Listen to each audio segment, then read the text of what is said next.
know you heard me on the radio. Flexing, she loved the sound of my voice, it's the best thing. Daydreaming of the jazz all day. Pick up the phone late night with Larry K. I know you heard me on the radio. Flexing, she loved the sound of my voice, it's the best thing. Daydreaming of the jazz all day. Pick up the phone late night with Larry K.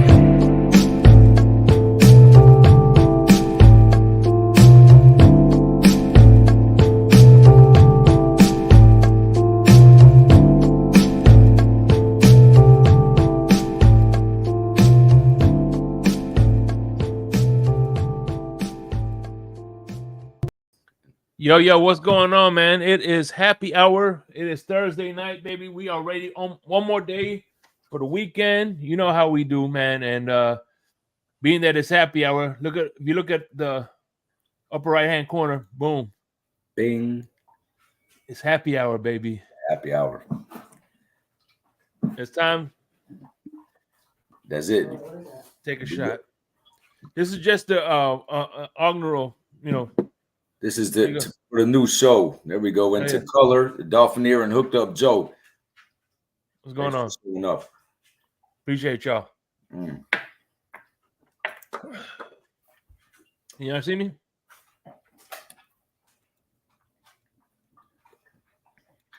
Hello, you there? God damn it. You asking me if I can see you? Yeah, hold on.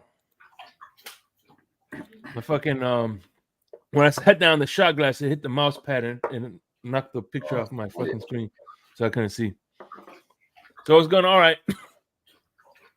First and foremost, let me give a few shout outs, of course, to my what's going on, color commentary. How you doing, my brother? Dolphinaire, Hooked Up Joe. By the way, great art graphics designer, Hooked Up Joe. And of course, Ryan. Ryan, there's my dude.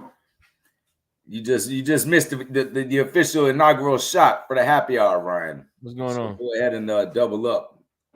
Oh yeah. But all right, so let's start off with the first games of interest.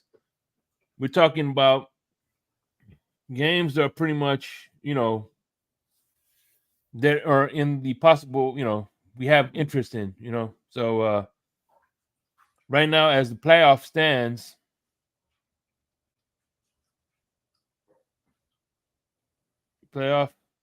we are the fourth seed. We have Jacksonville, Kansas City, and Baltimore. Those are the games of interest. The other teams we don't give two fucks about. Not particularly. We're trying to move up seeding, and this, how the fuck does it go to NBA? Here it is. So next week we got the Rams. We got the Rams. Who are the Rams? Not the Rams. The Ravens. Who are they playing? I think they're off this week. Yeah, that's right, Joe. That is. Both those teams are on the bubble. I think Denver's going to beat them, but we'll see. Yeah, Ravens are on. Bye week. On the bye week. Yeah. Kansas City now, they're not on the bye week. They're playing the Green Bay Packers. Lakeisha, how you doing? In Green Bay. Now, a lot of people don't know this, but I heard a stat by my man. What's up, Lakeisha Smith? That the AFC West is winless when they go to Green Bay. AFC West is winless. Has not won a game when they go into Green Bay. In the history or just this season? In the history. Oh no shit. Well, I think that's about to end. Teams normally don't travel. I mean, not historically. Teams that go from the East Coast to the West Coast and vice versa, they don't do well when they travel. We actually fare pretty well, but historically teams don't do great when they have to go across country to play a game. Two teams that have real, how we have, yo, Vinny, what's going on, my brother? Mr. DeMeo, cousin of the Hitman. Yeah, I know, right? No, but just like we have home field advantage through September, right? Two teams that have December home field advantage is Green Bay and Denver. Yeah. I don't know. I feel like Jacksonville. Who does Jacksonville? I picked Jacksonville to win this week. I already forgot who they're playing, but it's nobody. Jacksonville. They're playing the Bengals without Joe Burrow though. They're playing the Bengals. Yeah, that's an easy win, and it's in Jacksonville. They're gonna get that. Baltimore being on a bye week, that kind of makes me like, dang, so we're playing them coming off the bye. They got plenty of time. They got a good defense. They got plenty of time to study and come up with a game plan, and it's in Baltimore. So next week, not looking past Washington, but I'm looking past Washington. I mean, we don't have a problem taking out the trash this season. It's nice to be able to feel that way. Everybody said any given Sunday and this and that. Come on, man. It's Washington. It's Sam Howell. We're not losing to Sam Howell. Period. No. Blank. Our defense is playing great. It would have to be a colossal meltdown by Tua, turnover after turnover, in order for us to lose that game. Yeah, just my personal opinion. JPP, that's one loss that Jalen Phillips was a loss, but you down with JPP? Yeah, you know me. We got JPP. Right, that's right. Yeah. We lost JP and we gained JPP. Mm-hmm. That's kind of weird, but we'll see. And then who else do we got? Kansas City. They're going to. I don't give a, if nobody ever lost there from the AFC West. They're about to break that streak, so they're going to win their game. Jacksonville wins. Baltimore's got the bye. Hey, will you please get the dog, Jenna? Thank you.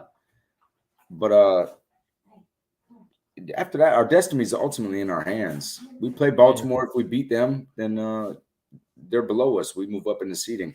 Jacksonville, I don't know if Ryan's still watching. We all need the Ravens to lose and continue to lose. That's true. Ryan, what's the deal with Jacksonville? How many division losses do you guys have? I know they lost to Kansas City, so did we. Jacksonville might come down to – I don't know. I'll have to see how that works out, but it might come down to – Jacksonville right now, they're 3-3 at home. They're 5-0 away, which is crazy. They're 4-1 in the division, 6-2 in the conference. So they're just like us in the division. They only have one loss. Yeah. And in the conference, we're 6-2. But we're also 6-2 in the conference. So if it comes down to it, this is the far as I know. If our schedule ends up the exact same, then the tiebreaker is how much you beat your opponent by, which will obviously come out on top against Jacksonville in that area. Yeah, no. I think it goes down to that once it's the AFC, then they go to see. Yeah, there you go. I'm not, Von Miller innocent till proven guilty. Who knows? I'm not. I know. People. Everybody's made fun of Tyreek, and then look, it's happening. It happens. Somebody's. But you know what? This is Larry's That's another story. Story. I'm not going to get into it. I hope Von Miller is okay, and hopefully, I don't even want to talk about it. It's Larry's show, and I don't want to. Hey, this is our show. What are you talking about? This is our show, bro. It is, but it's Larry's platform, and I want to respect his platform. And I don't think he doesn't have the disclaimer that comes on like when you watch PBS back in the day. Huh? The thoughts and whatever of this does not reflect on the. The thoughts. I'll say right now, the thoughts and views of this panel right now does not reflect Larry K and anything affiliated. There you go. Yeah, D-Rod, how you doing? But I know you weren't going to say nothing disrespectful, bro. I know you weren't going to do nothing. No. I really wouldn't. But I just would, give my personal opinion, and maybe people would like it, and maybe people wouldn't, which I really could care less. Exactly. D-Rod, I'm trying to see if that's my guy up there, Horace. I don't. Might be. He's Jersey. Horace is Jersey. That might be. If it's Horace, peace, brother. How you doing? And I'm glad you tuned in. This is where you catch the new Lucci tapes. It won't be on Facebook, unfortunately, anymore. You know, I don't want to spread myself too thin, doing too much. But yeah, moving right along. Peace to Von Miller. I hope he's okay. Innocent until proven guilty. And yeah, you know. So those are the games of interest. We have the lower level games. So those are pretty much the games of interest. Right now, as the playoffs, as of now, the top. Let me see. Here's the playoffs. We have one. I'm gonna say them in order: Baltimore, Kansas City, Jacksonville, Miami, Pittsburgh, Cleveland, Indiana, and those are the seven playoff teams. In the hunt, I say is the top three. I would say Houston, Denver, and last team in the hunt is Buffalo. Yeah, Buffalo's in trouble, man. It is what it is. It hurts my heart to say it, only because I'm invested in going to that game. I'm going no matter what to that game. So it'll be cool for them to try to play spoiler. However, I hope at that time that, I mean, it really won't even matter, because if we're not eliminating them, it really means nothing to just step on them and to extinguish the rest of their football season life. It means nothing. I'd have rather had it. I was hoping it would end up that would be for the division, some monumental game, but it's going to end up being spoiler. They got a hard schedule ahead of them. They still play Dallas. They still play Kansas City. They still play. I mean, they still got some hard games ahead of them, and they're at the bottom. Got the Chargers. They got the Chargers and the Jets at the end. So yeah, the Chargers and the Jets. That's kind of Chargers. Yeah. No. I think they already played this. I'm sorry, they played the Jets already. They got the Chargers and some other team. I can't remember what it is. Or the Patriots. Yeah. The Patriots. Hold on. I mean, come on, man. That's a joke. Let me think. Hold on. Let me make sure. But you never know. It could be. I just hope that it comes down to they need to win for the playoffs, and we need to win for our seeding. Yeah, they got the Patriots. Then it should be we're the number 2 seed, and our destinies in our own hands. If we continue to win, if we beat Baltimore, especially if we beat Baltimore, then that puts us up high in the seeding, and it matters.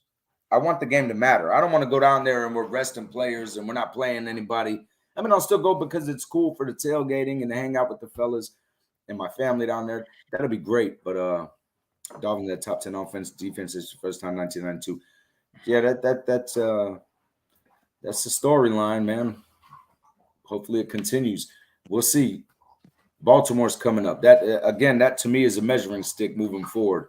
And I tell you what, Bills ain't beating Chargers because they got to go to the West Coast. Who, the Bills? Yeah, they got to go to the West Coast for that game. West Coast. I think the Bills slump is over. I really don't. Kansas City could give them a run, but I'm picking Buffalo in that game. And then who else do they got? I don't know who else. Maybe suicide. Right, we got Kansas City. They host the Cowboys. The Cowboys. They got to go to the Chargers, and then they host the Bills before they play us.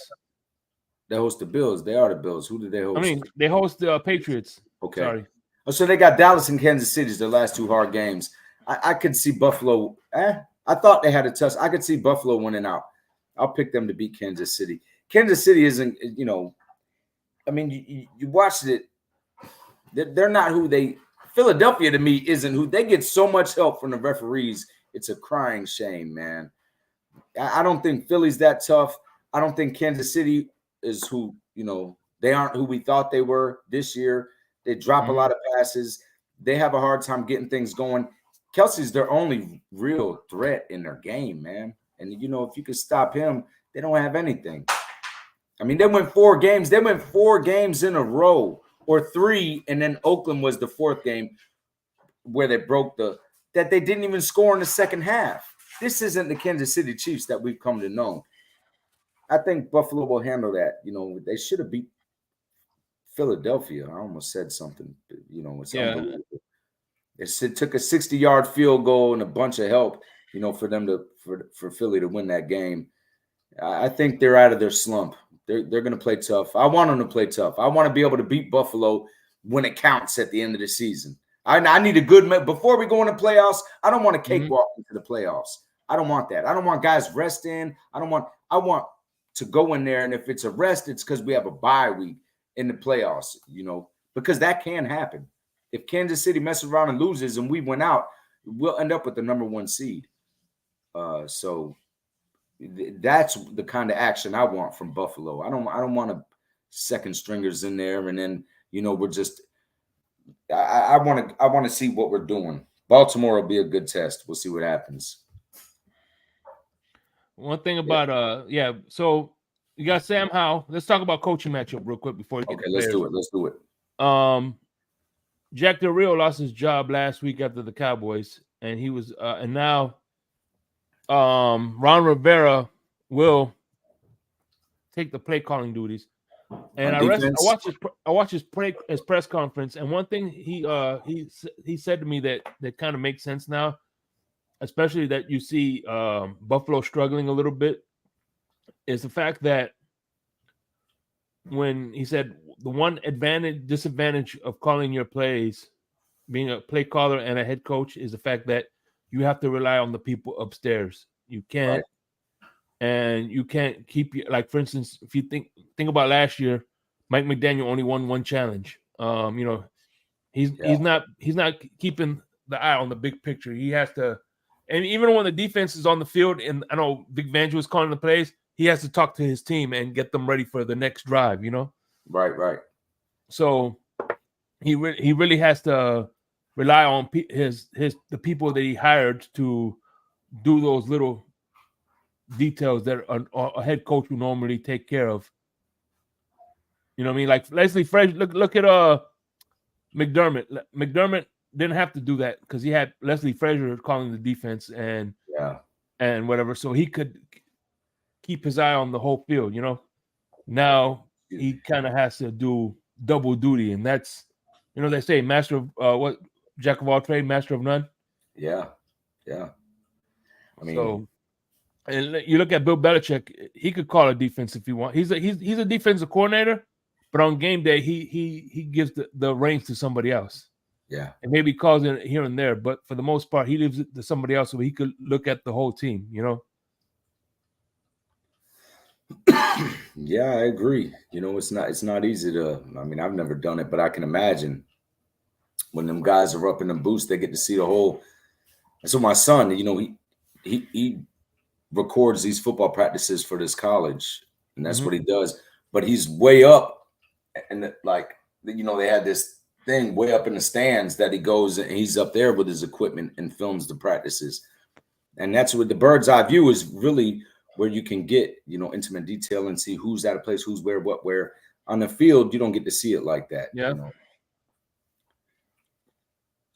Yeah, and that's why, I think one of the reasons why we got Frank Smith from the Chargers, we were able to take Frank Smith, because he was a great offensive line coach, was we elevated him to offensive coordinator. That was the only way we were able to snag him from the Chargers. And now I think I could see he's more involved with the offense. Because last year he was, involved with the offensive line. So now he's taking on helping McDaniel with this offense. It beats having 2 offensive coordinators. That was the most bozo thing I ever saw in my life. Oh, yeah. Hey, it's better to have a co-offensive coordinator of offensive players than New England. 2 offensive coordinators. One was a special teams coach and one was a defensive coordinator. Yeah, it's a mess. Vinny thinks Frank. Yeah, he thinks Frank will be a head coach next year. We'll see. There'll probably be some vacancies. I don't know. Another coach I can see is the Lions offensive coordinator. Look at the good things he's done there to that offense. Yeah, we'll see. So and then you have Bieniemy versus Vic Fangio. Is Bieniemy? He's defensive coordinator? No, offensive coordinator. Offensive. So he's going against Fangio. He's going against Fangio. Oh, okay. I see what you mean. I thought you were meaning offense versus offense as far as who's going to have better preparation. Yeah, I give that to Fangio. I mean, our defense is playing lights out. Yeah, because you really can't say Banjo versus McDaniel because they're not really playing against each other. Not the chess matches with Banjo and Bieniemy. Well, sure. I see what you're saying. I mean, it's lack of talent. They don't have any talent over there. What do they got? McLaurin and they got McLaurin, he's Robinson. doing. What Yeah, else do they got? McLaurin. What else do they got over there? They don't Yeah, have any. McLaurin has 694 yards. C. Samuel has. The thing I like about this though is, for instance, you look at McLaurin, right? The first wide receiver has 694 yards. The second receiver has 443 yards. The third has 435. The fourth has 424, and the fifth has 526. The sixth has 285. See, so if you look between the first 5 receivers, they're spread evenly. Those 3,000 yards spread evenly. Now you go look at Tua. Forget about it. Got 1,300 over here and 900 over here, and that's about it. Yeah, you look at Tua, his stats. All right, I'm gonna do that right now. Damn it. Yeah, we don't spread the ball out. That's no military secret. But I mean, it is what it is. Really, it works. These are the guys you got to stop. Everybody comes in knowing that. But when they do stop them, we still don't try to spread the ball out. That's what bothers me. All right, here we go. The first wide receiver, right, has 1,324 yards. The second one, which is Jalen Waddle, has 691. Then the third has 194. The fourth has 178, and the fifth has 171. And the sixth has 151. And 2 of them, one is a running back and the other is a tight end. Lou, how you doing, Lou? Yeah, that's a shame. Let me straighten out Tua's side hotline real quick as far as this against, what does he say, against winning teams. Well, the truth is, when we played the Philadelphia Eagles, that 31 points, a lot of that came trash time at the end. For one, we kept them to a minimum the entire game. For 2, we both know how much help they had from the rest. For 3, we were missing about 4 or 5 of our starters on defense that game. You talk about Kansas City, we held Kansas City to 14 points. Let's see how you fare against them when you play them. Who's the other team we played that we lost to? The Bills. Obviously, that's your only thing to go to.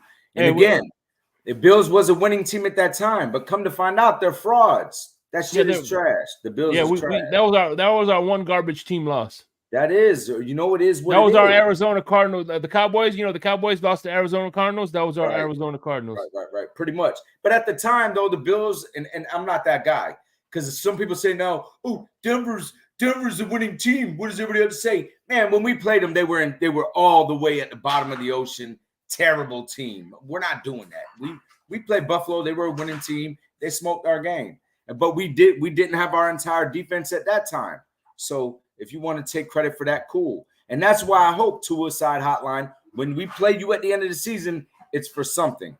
That way there ain't no ifs, ands, buts about it. We can really find out who's who and what's what. But with all the help, the Eagles got Buffalo outplayed them the whole game. They didn't get any kind of help like they got when they played us. So miss me with that. I watched the game, my dude. So you can take that shit somewhere else. I don't know if you're an honest guy at heart or not, but if you watch both games, you can't fix your mouth to say that the rest helped the Eagles as much against you guys as they did us, because that'd be a terrible lie. It is what it is. But we'll see what happens. Our defense is, now that everybody's back. Phillips took a hit, but what'll be next man up? We'll see. But since we've had our unit, I mean, you see what we're doing. It's a big difference. I mean, the only time people are scoring is normally on offense from a pick six. Some of them games you got to look at that. So I got right Dallas now, winning tonight. Raph, I got Dallas. I don't think if it was in Seattle, I think maybe I give Seattle a shot. I don't think I think Dallas will handle business fairly easily tonight. right now, Washington allowed 350 points, and they put up 246 points. Yeah. So that offense they're allowing teams to score on them at will.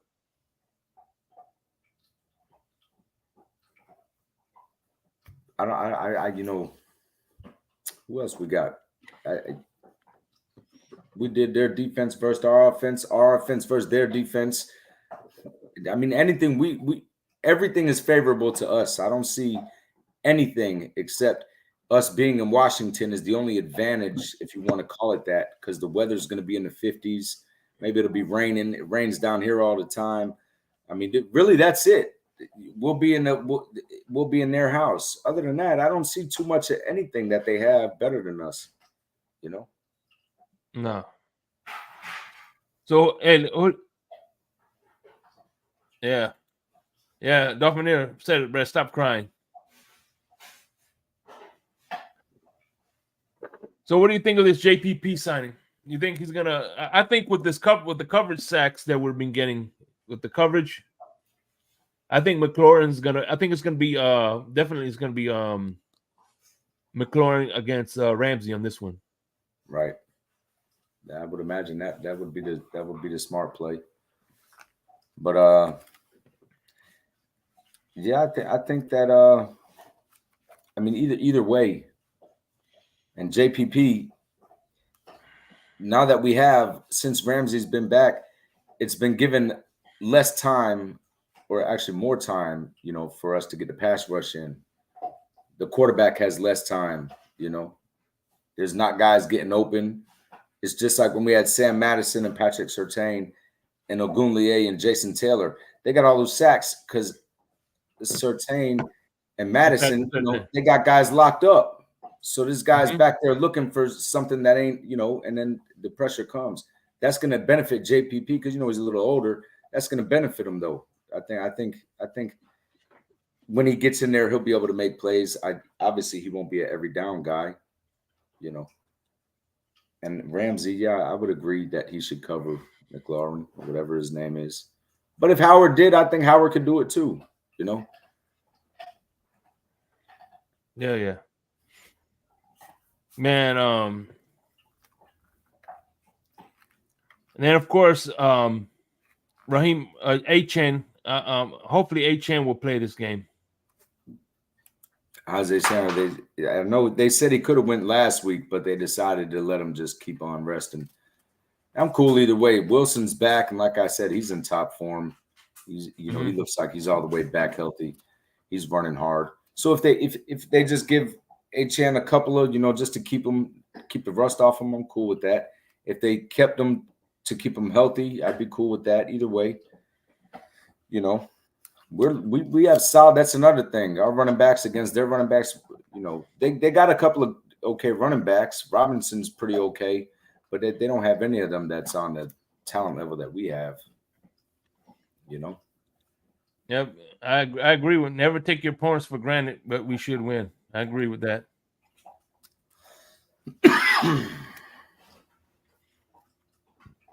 Yeah, let him. I understand. Let him rest, but I think, like you said, get a few reps, like you said, to get him back into the swing of things. Yeah, let him get a couple of plays. Wilson's healthy; he's ready to go, man. He showed that last week, and he's been out for a while. So, but it's nice to know that finally we have guys where if one guy goes down, we got another guy that's just as good as the other guy, or even better than the other guy. We don't have a weak spot at all in the running back category. So receivers is where it gets pretty thin. If Tyreek or Waddle goes down, I mean Wilson does good, but as far as chemistry is concerned, it kind of shows where Tua spends his time, getting reps with who, because I don't know. Hopefully that stays healthy. That's my main concern. Receivers staying healthy. Tight end, I mean, that I don't even know who Washington's tight end is, admittedly. Smythe is, he's good. That's probably our weakest link is the tight end. Oh, speaking of which, you heard they released Ertz, Zach Ertz. He says he wants to sign with a contender. Oh yeah, get Ertz. That'll be okay. I mean, I don't know if he's can revert back to his days when he was with the Eagles. We'll see. Maybe he could have a second win in his career, and that'd be nice. He might go back to his old team. Yeah, he could do that too.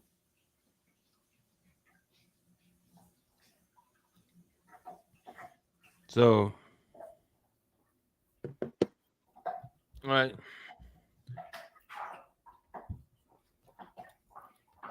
A chain practice all last week. So far, he should be good. Brooks is back in practice too. Oh yeah, Brooks. I forgot about the UDFA. Remember Brooks? Thank you. Yeah, Brooks is looking good. I seen him get injured. That was crazy against the Panthers. Yeah, it's nice that he's back. Like I said, we have depth, heavy depth in the running game, which is good because McDaniels is finally sticking to the run game. So these guys are getting a heavy load. They're running the ball a lot. And we're gonna need it in December. Yeah, and beyond. I mean, it would take a historic collapse for us not to make the playoffs. We're making the playoffs as it stands right now. And, we need our guys to be healthy. That's when it matters the most. I don't give a damn if we're the 6th seed, the 1 seed, the whatever seed. Being healthy when you get into the playoffs is what counts. Because everything starts there. Everybody has a clean slate. So, you want to be healthy at that time. And we're getting close to that game. What is there, 4 games left? Right? Yeah. Washington, Baltimore, Dallas. 5 games. I think we 5 games left. So, we want to make sure that we keep our guys, get them as much, if they're going to have rest, now's the time to do it. Next week, we'll have a Monday night game. We'll have the next 3 games are going to be at home. Baltimore's a Monday night game? No, Titans. The next game is Titans. Then the Jets. Titans, then the Cowboys. And then we play the Ravens, which is a 1:00 game. Okay. In Baltimore, but yeah, it's up there. It's 2 years in a row we're playing them up there.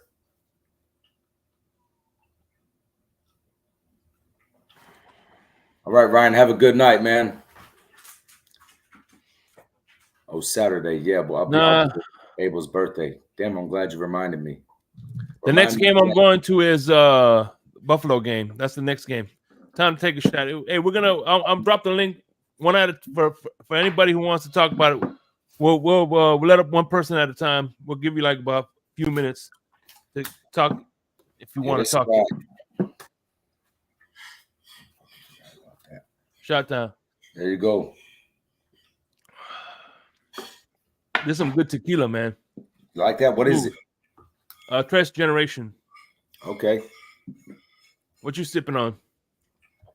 Don Julio, Anejo. Don Julio? I can't do the silver. It's got to be aged for me. The silver leaves me with a headache in the morning, Yeah. Anejo is pretty good. Yeah. That reposado is sweet.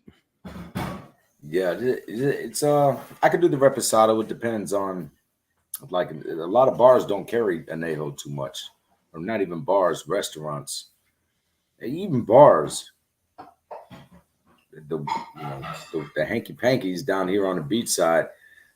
Mike, the owner, he's a cool guy. He got a bottle specifically to put up there because since I started coming around, everybody's trying to buy me a shot, but I won't take it because I can't drink the silver. You know what I mean? I'll do one, but it's just good to me. It's hard. It's hard. There's my guy, Lou. What's going on, fellas? Hey man, how's your week been? Oh man, busy, Anthony, with work, man. But we're still living and kicking, man. So all good. How about you? Right. Same thing, man. Same shit, different toilet paper. You know how it is. I heard that. They got the beard gang going on. Beard gang, full effect. Yeah, I'm just outside, so you can't see mine, but we good. We still good. Yeah. What are you doing? What do you think about what's coming up, man? You think we'll be able to win out and better our chances at a higher seed? What do you think, Luke? Man, you know, 6 games left. Man, it would be hard to pull off all 6. I do think if I'm gonna be honest, I'm gonna say we go 4-2 in the next 6. I would love to say 5-1. There's a possibility that could happen, but I think more realistically, it's 4-2 out of the last 6 to finish the season 12-5. Who do you got the 2 losses to? You just got it. It could be the 2 people you think will just drop 2, or do you have a specific team in mind? Man, I'm not gonna lie to you. I think it's a loss in Baltimore. I really do. And I think Christmas Eve against Dallas, I think that's a loss as well. I'm not gonna lie. Dang. That hurts. Ryan, what are you talking about, man? What do you think? What's up, my guy? What's going on, Ryan? What's up, Shake? How you doing? No, you know, another day, baby. That's it. So really, I don't see a loss to Dallas, to be honest. Yeah. I know Dak's playing the best ball ever in his career, but He's still Dak. is Dak? Right. You got Jalen Ramsey, dude. So say no more. Yeah. Yeah, that's an ugly symbol you got behind you, man. Move your big ass head a little bit to the left so I don't have to look at it. Yeah. You know what it is, dog. Yeah. Hey, so Jacksonville. Let me ask you this, because this is a dear friend of mine here, fellas. He was a Dolphin fan his whole life, but he's born and raised in Jacksonville. Yeah. So when the inaugural season happened in '95, his hometown got a team. He's a Jaguars fan now, but before. And so he still messes with the Dolphins because that's his Dan Marino is my dude. Right. So let me ask you about Jacksonville. Who do you have left on your schedule that's a formidable opponent that could maybe you could see giving you trouble and maybe drop you down in the seeding? Baltimore. Who? Yeah. Baltimore. Oh, you play Baltimore. Okay. Yeah. Sunday night. That's the only tough game left. We got Cincinnati Monday night this week. Yeah, that's it. Oh yeah. See? So our fate is in our own hands. See, Literally. if we beat Baltimore, then we up that, and Baltimore beats Jacksonville. I mean, but this is the stuff that makes me nervous because anytime our destiny's in our own hands, what do? We fold like a cheap suitcase. Let's get it, man. We just Jacksonville. Call it like you see it, man. Yeah, Jacksonville. You know, so we have that going for us. But you know what's funny is historically, the Baltimore Ravens teams, when they're in the playoffs, they only won 1 playoff game, and they barely won that game. They play bad, really bad in the playoffs. True. That's in the playoffs. Getting to that point, though, you know, I mean, I don't know. They drop Baltimore will drop some games too. Let's not act like they're just some juggernaut. I mean, I know it's a division game, but they played Cleveland with whoever their quarterback is. And gave up these 14 points. The same thing they did to us last season. They did it again this season. They're known for melting down. They're known for having meltdowns at the end of games. So I'm not really pushing all my chips towards Baltimore as some terrifying team. They're not terrifying, but they are the best in the AFC at today. Yeah, I would think so too. I would say that, you know, as far as I'll say they're the most balanced. Right. But still, I don't they don't make me nervous. Well, they always say in the playoffs, the 2 things that travel is defense and their running game. And when you think of Baltimore, what do you think of? Defense and running game. Hence when they won in 2000, you know. Yeah. They had Ray Lewis, the best defenses ever. Yeah. Jamal Lewis. Yeah. And that's what we have going for us right now. Well, I say Tua, whoever, it doesn't matter to me. We got a solid running game, one of the best in the league, and we got a really, really, really good defense. All we need to do is just don't give the game away, as far as I'm concerned. Who has a super high-powered offense that we're talking about? This goes down to coaching.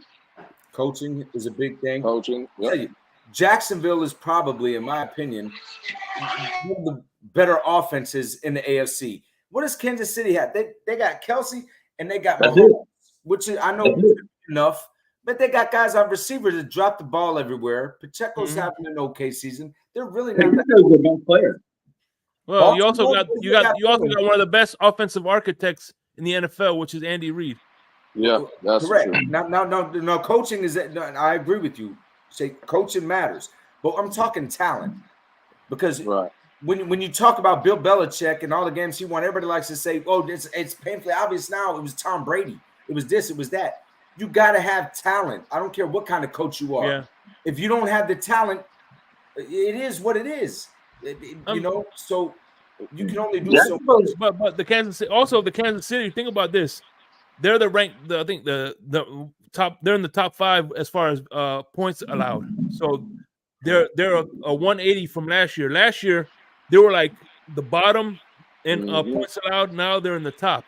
Right. Points allowed. So their defense has made a huge stride in that department.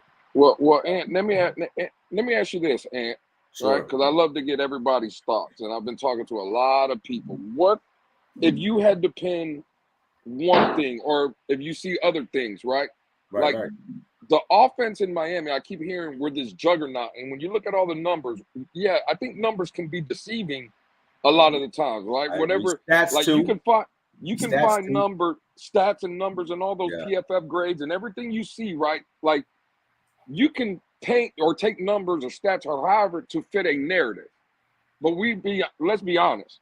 First 4, 5, 6 weeks of the season, this offense was putting up numbers, but you could see it on the field. It was translating on the field.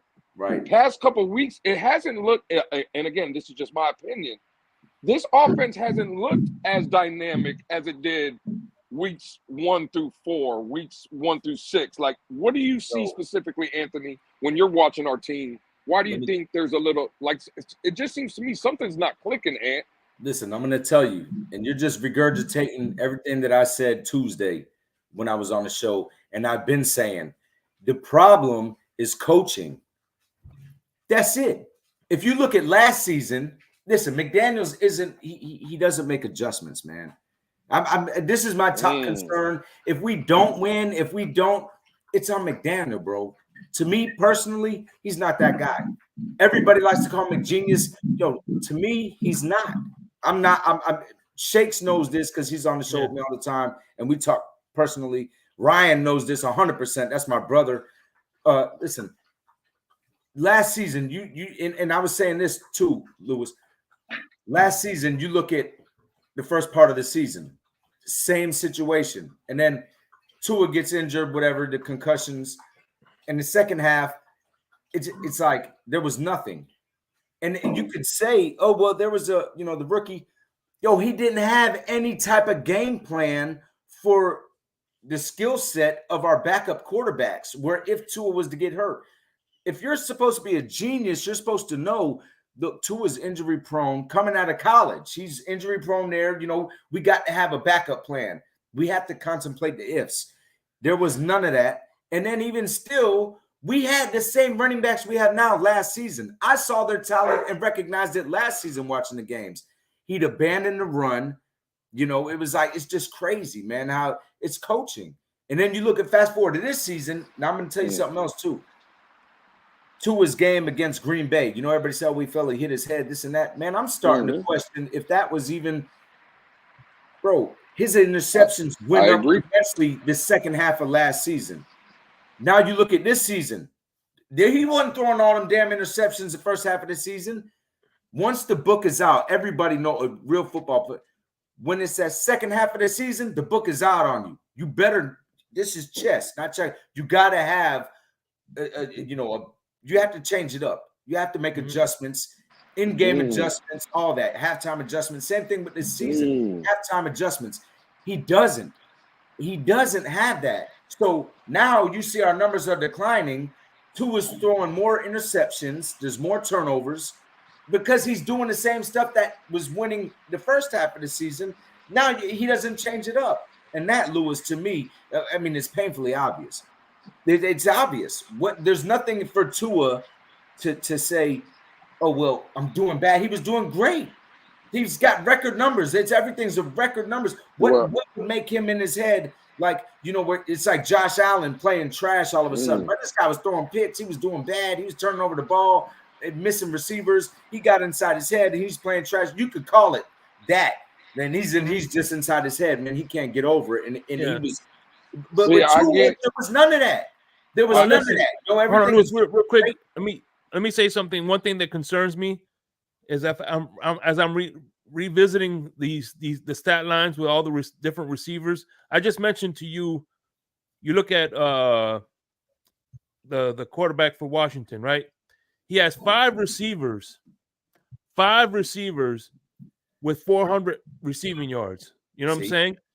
Over here, he has only 2 receivers with over 300. Everybody else is under 200 receiving yards. So that tells you right there that the distribution is not being distributed evenly. Well, you see, but for me, Shay, and I'm with you, Ant, right? Like, but I think McDaniel has some fault, but I'm not going to blame just McDaniel. I think it's more of a player thing. I think it's execution. Now, I'm going to tell you why. I'm with you. Because what Shake just said about the distribution, right? It's hard for me to believe that Mike McDaniel just sitting there and telling Tua, it's either you throw to Tyreek or you throw to Waddle. I don't think that's the case. Me neither.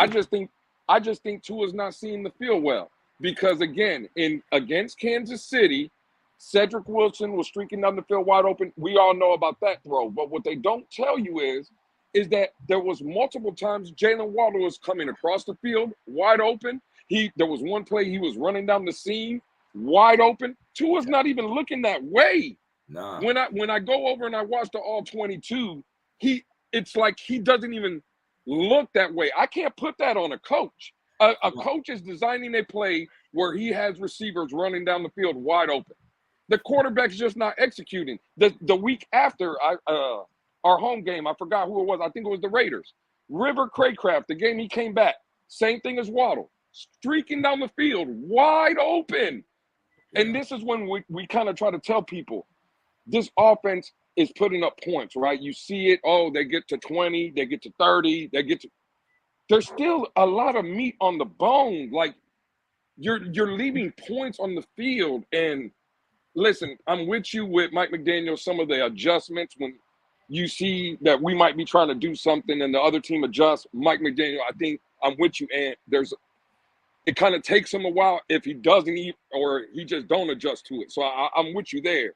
But for me, bro, I just think it's the execution of the players. And again, without getting on our feelings, because Ant, you know how this fan base works. If you say Tua Tagovailoa's shoes untied, people want to get you out of the community, right? Like you can't say nothing wrong. But bro, Tua, it's not that he's playing bad. He's just not executing at the highest level right now, and it's a concern. I'm on record saying I believe. And it's funny you brought this up earlier. I believe we can win it all with Tua. As long as everything else is right. The run game, the this, the that, the defense. Just like the Ravens won in 2000 with Trent Dilfer at quarterback. That's what I said. And I stand on that. Tua can extend plays. And I don't care what nobody, he's not extending. And when he did try to extend one, who was that against? He ran and jumped head first. Mr. Concussion himself is diving head first. What are you doing? And then he fumbles the ball. He's not, bro. He's awkward. He's really not. He's got a quick release. That's what he's got going for him. But the quick release is limited because of everything you just said. He doesn't see the field, and he's only looking for 1 or 2 different guys. I got a video last year saying, man, this is Tua. He throws to Waddle. He throws to Hill. He throws to Waddle. He throws to Hill. It's the same thing. But it comes down to coaching in the aspect that's Mike McDaniel's job. Instead of kissing his ass all the time and talking about how great he is and this and that. And yeah, I know he don't want to put him on blast in front of everybody, but he should be behind the scenes saying, yo, my guy, you need to start looking for some other people, man. We got to get it. Look, you see this, he's going to be here. I'm going to design this play where he'll be open. If you don't see your first read, this guy's going to be open. If McDaniel is doing that and Tua is just not listening, that's something we don't know about. But I'm not sold. I don't think Tua is the next coming of Denver. I don't think he's the answer. I don't think he's any of that. He's good enough as long as our running game is superb like it is, as our defense is superb like it is, and he's not throwing these crazy interceptions or pick sixes. But this second half of the season, you know, who knows? Who knows who it's on? I believe it's Tua has a lot of blame, but McDaniel, for me, he's just always, he's a goofball, man. I'm not with all that shucking and jiving, happy go. You know, sometimes you got to be mad. Sometimes you got to hold people accountable, and I just don't ever see him doing that, man. So when Tua's not doing like you're saying, Lewis, what is McDaniel doing? He's pumping him up. You're doing great. Yeah, he's the great. He's the great. Tyreek Hill too is he's liable for how Tua's playing. Always talking about that's right. That's right, G. You know, and Tyreek Hill is always talking about how great Tua is and this and that. And I get it. You want to pump up your quarterback. That's all good, man. But yeah, shut up, man. Talk is cheap. And I'm just like everybody else, man. When we play a formidable opponent, go out there and put on a performance. I don't care if we lose, if you put on a performance. Everybody got pissed at me when I said last week in the group. And Josh Allen, that's how, when he played Philadelphia, and Jalen Hurts, how he played Buffalo, that's how I want to see a quarterback play when you're playing. Because they're saying, oh, nobody plays this whole season. Nobody plays against good defenses and does good. All right, what are you talking about? You don't have to do great. You just have to do enough. And we've fallen short, you know, and we could blame everybody else. And everybody wants to say, well, it's not Tua, well, it's not Tua. But it starts with the quarterback, man. I mean, ultimately, that's the guy who you really have to have either confidence not to lose the game or, you know, supreme confidence to go out there and win the game. Either way, we don't have either one of that, is what it seems to me. I mean, listen, I would agree. All right, you go, my guy. I think Tua is playing, you know, again, I'm not going to say he's playing bad. I think he's playing well. It's just in certain situations, and I'm with you. Like, against the Jets, those 2 interceptions, they matter, but against the Jets, they don't matter. You see what I'm saying? Because you're facing Tim Boyle, right? There's no offensive threat of them converting those turnovers into points and all like that. But I'm with you. But how about McDaniel not punting the ball and giving an opportunity for those to happen? Well, see, this is what we can't do. Positions. Well, and let me ask you this. See, it didn't work out. Remember, the 2 interceptions, right? They came. I think Miami had the ball. They had no timeouts, but it came with 1 minute and 4 seconds, I think, to go in the clock right before halftime, right? So we'll kill them now for those 2 interceptions. But now let's go back to week 1. You remember right before the half with last time, Mike McDaniel being aggressive, Tua completing a pass, then a pass interference, and we got 3 points right before the half and the Chargers? Sure. Like the aggression don't bother me, right? That's the way he's coached ever since he's always been aggressive. That don't bother me. But you have to execute in those moments. I don't care if we put you in those situations. You have to execute. And my biggest problem with Tua, right? And I do think, to your point, Anthony, I think you can win with him. I want to see him here. But again, at the biggest moments, and this is because the credit for Tua, his first 2 years, it was, you know, I've already said it was horrible. Last year, he got better. Obviously, this year, MVP candidate, you know, leading in a lot of stats for a quarterback. I get all that. But when the lights are the biggest, right, in the biggest moments, it seems that's when Tua usually has his worst performances. Right. Like against Carolina, cool, we get it. Against the Giants, cool, we get it. Raiders, cool, we get it. But the Giants scored more than they should have because of his pick 6. And that was in the closing moments. That was close before halftime. That was close to when them, like you're saying, even they're not the big games, Lou, to what you're saying, and sorry to interrupt you. When the time is crunching, is when he panics. Or he makes, if he doesn't panic, he just makes bonehead decisions. Even if it's against a bad team, when that clock is closing in, yo, that's not a recipe for winning. You know what I mean? Yeah. What's going on, James? What's going on? In Mount, let me welcome real quick, Mountie, and then Cap for Life. What's going on, guys? Hey, Lou. Shout out to Larry. Hey, Lou. Didn't you say a couple weeks ago after the Kansas City game, when the lights are on, when the money's on the line, can you come through? That was the topic of discussion after that fucking game. And see, that's like I told everybody. I said, look, Tua hasn't been healthy the whole season, but this is his first taste of what a championship team, with the possible AFC championship game is going to look like. Right here. The best quarterback in the league is on the other side. Can you beat him? And he faltered. And dude, I'm just thanking God that was not the AFC championship game where we could have tied the game up and possibly won because of mistakes. That he fumbles a snap. Like I've always said, you got to be poised in the noise. You can't be distracted by this, that, and the third. You got to get out there and perform. And like RG3 said before, you want to be the face of a franchise, $50 million guy. You got to win games like that.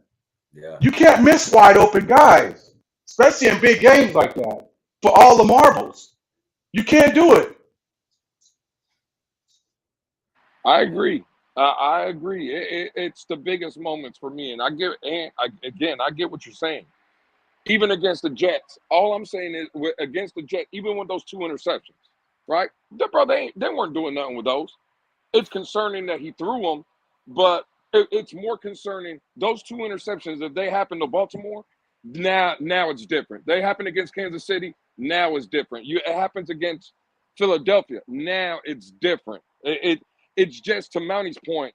It's the 3 big games, right? The lights brightest: Buffalo, Philly, Kansas City. And we're not creating this narrative. It's a credit to Tua. He's put himself in the MVP conversation. This is why when I say Tua didn't play bad, but again, when I say that, it's because if expectations were for Tua and if we were in the 2020 season or 2021 season, these games, the past few games that we've seen from this offense where Tua might be struggling a little bit, that's great for Tua. Right? But the games that we've seen recently from Tua, they're horrible in the fact that he's an MVP candidate. Right. The expectation now is different. You see MVP what I'm saying? Against Tua. And that's what and I agree 100%. If you're going to be an MVP, you got to have those MVP performances. I'm not going to take that away what Tua's doing against the lesser teams, right? Because that's how you get to be an MVP. But in the biggest moments, you got to show up like you're the MVP, right? Like that's what it has to be. When did we play Pittsburgh? At what point in the season did we play Pittsburgh last season? I think we were coming off a bye week 7 or 8, something like that. Okay, so we'll call that the second half of the season, right? No, actually, it was early on than that because it was a Monday night game where Tua came back. It was like a couple of games before the bye week. Oh, okay, but remember, we were 3-0. We went to Cincinnati. He got the concussion, and I think he missed 2 weeks before Pittsburgh, right? He was out for a while. Yeah, so it was like week 7, week 8, something like that. So we'll call that the latter part of the season. Now, if anybody remembers watching that game, there was about 6 times, literally, I'm not exaggerating. You can go back and watch it yourself. 5 or 6 times, he threw the ball directly to them defenders, and they dropped every single one of them. And it was incredible how many interceptions they dropped. And I'm seeing, just to, put an exclamation point on what I'm saying about this season, his interceptions go up in the second part of the season. Now, I can't believe that it's just it has to be something to do. I mean, for me personally, I feel like coaching has to have, it's his job to straighten out. I can't understand it because we saw how he played in the first part of the season, last season, you know, when we needed those clutch plays against Buffalo to win the game, he made every throw to win the game. Against Baltimore, every throw to win the game. He was doing his thing in the first part of the season. Just like this season, he's doing record numbers, even better than last season. And then that second half of the season comes, and it's almost like it's not a complete opposite this season. Last season, obviously, but this season, I mean, that's what's confusing to me. The stark difference between the first half of the season and the second half of the season is just it's crazy that how different it's not a total 180 because I mean, but you know what I'm saying. And then we struggled against good opposition last year too. You know, it's just but they're not executing. I think. See, again, everybody has their thoughts. I'm not trying to trust me, and I'm not coming at you. But I can't. Just say what you. I don't. Those two interceptions, right? Like if we go back to just this Jets game specifically, I don't put that on Mike McDaniel. That's on Tua. Like, bro, that's a horrible decision. First of all, the first interception, the pick six. We all know that, especially throwing outside the numbers, Tua is a rhythm and timing quarterback, right? And that's what this offense dictates for. First of all, that wasn't even his first read, right? Which I don't care if you come off your first read. I'm not trying to say that. But you can't be late throwing that ball. I don't care who you are. You could be Tua, you could be Josh Allen, you could be Justin Herbert, you could be Dan Marino with the arm. It ain't going to matter. You throw that ball 9 times out of 10, if you're late throwing that pass, it's going the other way, right? Absolutely. That's not a Mike McDaniel thing. That's a Tua thing. Agreed. You see what I'm saying? The second pass, again, just there's no reason to make that decision. And that's why I get you, and I'm with you. I think McDaniel has to do a better job in some of his in-game adjustments.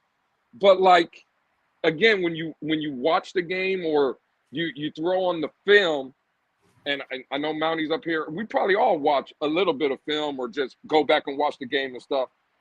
Bro, the scheme seems to be working.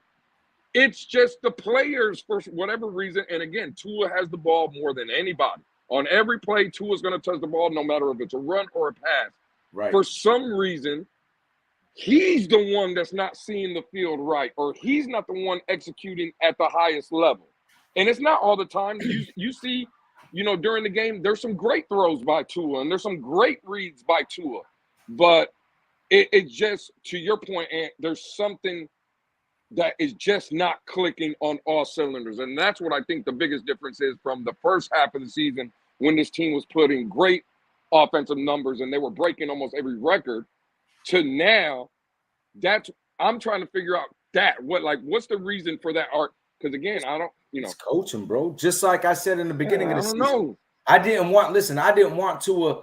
Man, I was pissed that they held Tua out the whole preseason. Man, he might have played 2 or 3 snaps, right? And I'm like, man, you can't do that, man. He missed so much time last season. You got to get him some game-ready time. We can't keep him in bubble wrap. We got to get that rust off him and get him some game time situations, even though it's preseason, still real-life situations. Now, what happened in the beginning of the season? He's fumbling a lot of snaps. It showed against, when we played the Chargers and a couple of other games. And everybody wanted to blame the center, all the you know who I'm talking about. Oh, it's never his fault. It's everybody else. But me, I was saying, man, this is Mike McDaniel's fault. This is the type of stuff that's supposed to happen in preseason. This is when you knock that rust off and you gain, a rhythm with your center. This is when you're supposed to do that. You took that away, so now we're getting these practice snaps in real life situations where it counts. When is the last time you saw a mishap with a snap? You haven't. I mean, you know what? I can't. There might be a high or whatever, but it hasn't been catastrophic like it was. Happening regularly in the beginning of the season. Kansas City was the last one. Daniel, that wasn't Tua's fault, in my opinion, and that wasn't the center's fault, in my opinion. This is just, you can practice all you want until you get in there and in a game time situation, in game time, that's when you're really practicing. You know what I mean? You can practice hitting the bag all you want, hitting the bag and sparring until you get in there and you actually fight. All that doesn't matter. It's like McDaniel, man. I'm telling you, there's just little things. This is stuff he can be telling to it. In my opinion, he's like, listen, man, you can't in this situation. You can't look for this guy. And if he is, we won't know because Mike McDaniel is going to come out publicly and say, look, I tried to tell the guy, you can't keep throwing. You know, this is your timing. This is all timing situations, and you can't. Mike ain't going to put him on blast. So I don't know, but I feel like, you know, and believe me, I'm not caping for Tua at all. I'm not 100% not that guy, man. I don't think Tua's the like a lot of people think he is. He's not. He's not, bro. He's very limited in what he could do. He's very good at what he's limited that he can do, but that's about it, man. He's not. You know, he's not a Swiss Army knife in any way, shape, form, or fashion. I just can't. I just can't bring myself to, you know, if I'm going to be honest, right? I'm, you know. Respectfully, again, I'm with you in the aspect of, I think, in-game adjustments. But I do think McDaniel and Darrell Bevel and Frank Smith do tell Tua, hey, what did you see here? What's going on? Why would you throw that? I think they're trying to work with him. I just think, again, for me, it's more Tua. That's why I used to hate these arguments and shake nose. I used to defend Brian Flores. Mm-hmm. I'm tired of blaming the coaches. It's not the coaching. When I watch, when you sit down and you watch the game, I can't blame a coach when I see other guys maybe on the field that's not the number one read, or maybe not. There's plays to be made on the field. You see what I'm saying? At some point, we got, as fans and just everybody in general, it's on the players. Like Mike McDaniel's not throwing any pass. No, Mike McDaniel's not taking any snaps. Like it's on that. They got to execute. Okay, so this is another thing. Listen, we've won almost every coin toss. Miss Phins, thank you for the compliment. We've won almost every coin toss this season. And again, for me, bro, I'm a super overthinker, bro. So I think about the little stuff, man, the minute details, because that little stuff matters, man. We've deferred, and I'm a fan of deferring. Admittedly, always have been, but not every single time. We've deferred every single time this season. Now, when I say I'm not a fan every time, when you see a pattern happening, excuse me, you got to, so say we're on the road, we're in Philadelphia. It's obviously a hostile environment. You know, we're on the road, we're playing a formidable opponent, a very good defense or a very good front, whatever. We got all that going. We win the coin toss. Receive the ball. Now, at this, we're supposed to have, like you're saying, Lewis, this great offense. We put up points. We run up the field. We're like the fight song in real life. We move the ball to goal like no one's ever seen. We're actually living that in you know, this part of the season. So think, it's easy to do the math when you're the head coach and you know everything about everything. Okay. If we can see, me and you, average Joes, Tua under the bright lights or in clutch situations panics, and maybe he don't make the best decision. We admit that, right? The coach has to see this. Okay, you know what I'm going to do? I'm going to get this ball first. We're going to go score this touchdown, and we're going to let them play catch up and take some of that pressure off Tua. This guy how many delay of games have we gotten? And this is Tua. I put this on Tua too, because he's in the league his 4th year. It's got to be a point when it's like, okay, the call ain't coming in. I'm prepared for this. This is what we're doing. We're not getting this delay again. We're not burning the timeout this early. How many delay games have we had in our opening possession after deferring? You know why? Because they run up there and score. And now we're trying to think of, okay, now we're playing catch up. The panic already fucking sets in with Mike McDaniel, not Tua, because who's calling in the plays? Mike McDaniel's calling in the plays. So here it is. We defer. They run down and score on us. Now Mike McDaniel's in a frenzy trying to figure out what play he's going to call. He can't get it in because he's not even prepared for the first play of the game. No. How many delayed games have we had on our opening possession this season against good opponents? Again, but that's execution on the players. That has nothing to do with McDaniel. See, it doesn't Ho, matter. ho, ho, ho. So you're telling me McDaniel's getting that call in and Tua's blowing it? That's what you're telling me? With Absolutely 20, no. with 40 I'm seconds. saying. No. I'm saying like you're saying how many like offside procedures or No, jumping. how many delay of games in our opening possession? Well, After that's on we Tua. defer, Absolutely. the other team runs down and scores, Right. and now it's our opening possession of the game, and we get a Right. delay of game. That's on Tua, and let me explain why. And Tua. because in every game, it doesn't matter whether you get the ball first or you get the ball second. Every coach, and it's known league-wide, your first 15, 20 plays of the game, those are all scripted. I find Those that hard are to the believe, plays. bro. Tua Well, against Philly, Tua's looking like this. He's not even in a panic situation. and When that's on the Tua. clock's running down, Tua's just standing there like he's waiting to see what's happening. I can't believe that. To save my life, bro. I'm Tua knows you, to play 40 seconds before, and he's not even in a ready position. If he's that lame, bro, we need to get rid of him. It's impossible. Everybody knows it's league wide. Your first 15 to 20 plays, those are scripted. You would You're think. getting those plays. That's part of the install. Bro, that's why I've been saying the same thing. You would think that that's what's happening. What happened in Buffalo last season in the playoffs? What was the one of the reasons that cost us that game? Do you remember? Who didn't get to play in time? Are we going to put that on Skyler? That was McDaniel, dude. And then to add insult to injury, you got a backup quarterback, less experience, and you can't even get the play in on time. So now this dude's having an anxiety attack. Come on, man. And I'm talking about now. Hold on. I'm an observer of behaviors and everything. Like I said, man, I'm a thinker, man. Listen, and we're talking about a guy that we agree, Lewis, is not good at making adjustments. Right. His same tendencies from last year, if you look at everything, is carrying over to this year. Our do you offense remember? Was sky high, and then it dipped. This year, high, it dipped. Let me ask you this: Do y'all remember a clip when Chris Sims used to play quarterback for the Tampa Bay Buccaneers? And there's a clip that surfaces where they're in practice, and Coach John Gruden is giving him the play call, right? Mm-hmm. No matter how long it is, whatever. Bro, Chris Sims couldn't execute the play, and he was hearing it verbatim.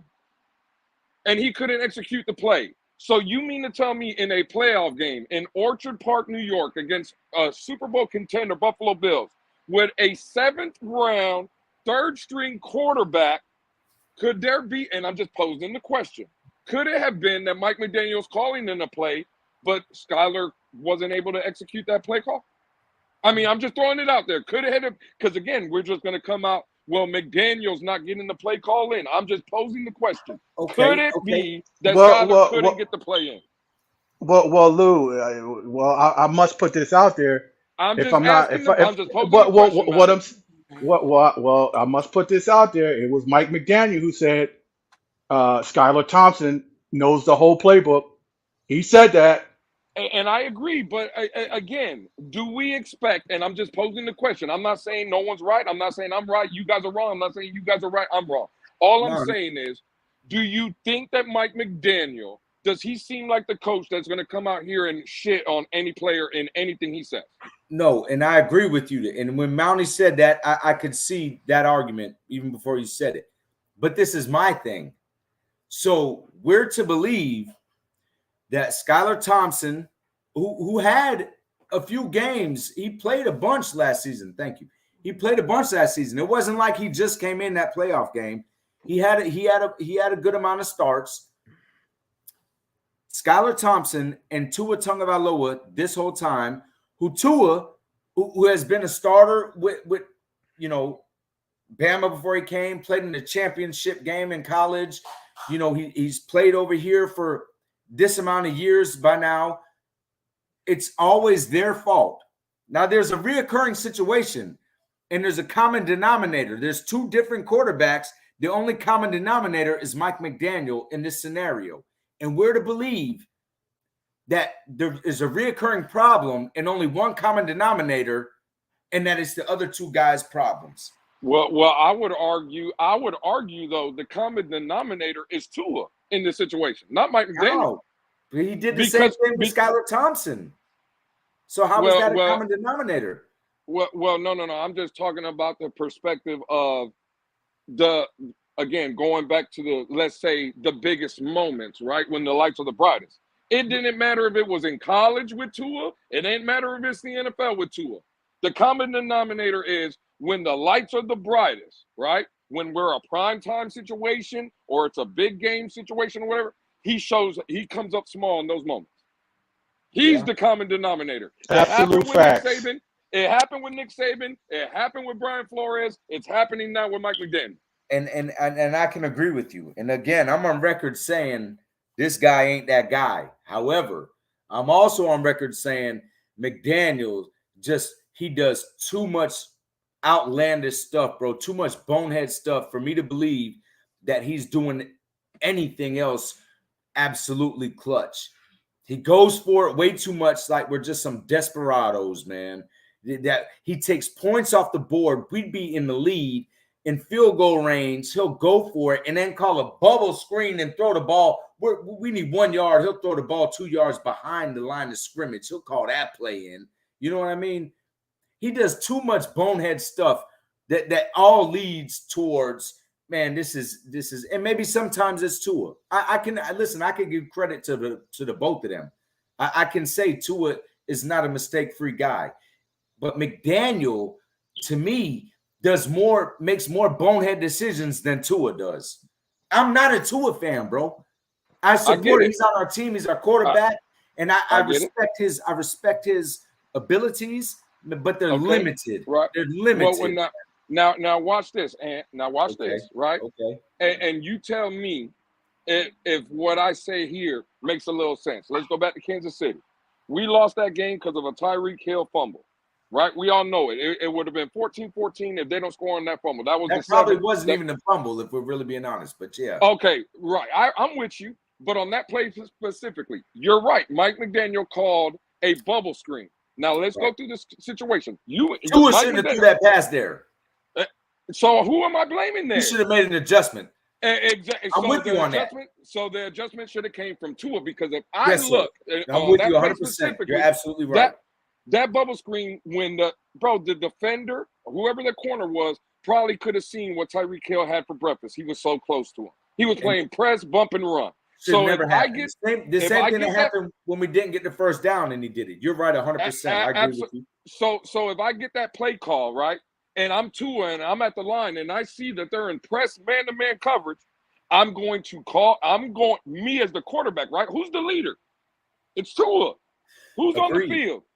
Tua needs to check out of that play and get us into something better. I'm assuming, now again, we don't know, to your point, you've been saying it all night and I agree with you. We don't know what the inner workings is. We don't know if Tua has the autonomy, but I'm going to say that Tua can make adjustments at the, he can get it in and out of play. I would assume that. And I would too. McDaniels, the way he talks so glowingly about him, I don't believe that he's that disingenuous that he's just putting on a show. Put that. I believe that he believes in him like that. And you're right. He can make the adjustment. 100%. I would agree with you 100%. Yeah. But I also believe that McDaniel has put so much heart and soul into making everybody believe. I'm even on record saying that I think last season McDaniel he abandoned the run just to make Tua look good and throwing the ball to build his confidence. I really honestly believe that. But Anthony, you know what? I can conceivably I can rock with you with that, because see, first of all, McDaniel was brought here just to keep it real, Brian Flores tried to get McDaniel here because I'm obviously he thought what McDaniel his offensive philosophy would better suit to a skill set. So when Daniel got here, I guess his MO was to look, I need to restore confidence in this kid. He can be a serviceable guy in this league. So I need to devise a system which would accentuate his skill set and kind of cover what he doesn't do as well. Right. So if you look at some of the all 22s that I see, especially notably the one to Kansas City, Tua, and you look at the Jets one, Tua doesn't really start throwing an interception until he starts getting hit. He starts getting pressure, he starts getting hit, and he just throws an errant football. Yeah. So I think this year he's under so much. I mean, although he's going to play under the 5th-year option, he's under so much pressure for one to stay healthy. So he's, they're saying, oh, well, he gets the ball out quick. Well, we have receivers who can get open quickly, but when they're not open, because you got to remember, yeah, we have a good offense, but we have also great defenses in this league too that are going to adjust as to what we're doing because we got film out there. People are making adjustments and doing little things when they need to throw off the timing in this offense and disrupt stuff. So when he has to pull the ball down and his spot is not open because defensive coverages are rolling all over the place, now he has to hold the ball. That's when he's getting sacked when he's throwing interceptions. So that's just my opinion. I'm not a Tua guy. I'm a Dolphins guy since 1980. So I want what's best for our squad. Now, me personally, I like quarterbacks with legs. I like dual threat quarterbacks. You got to be. And there's times where Tua, if he had a little bit of will, he could have ran for a first down away from a sack. I've seen a couple times. I'll just say that touchdown, or he could have. He's nervous. I know he's nervous. He don't want to take. And they probably done told him a bunch of times, don't take unnecessary hits. Don't.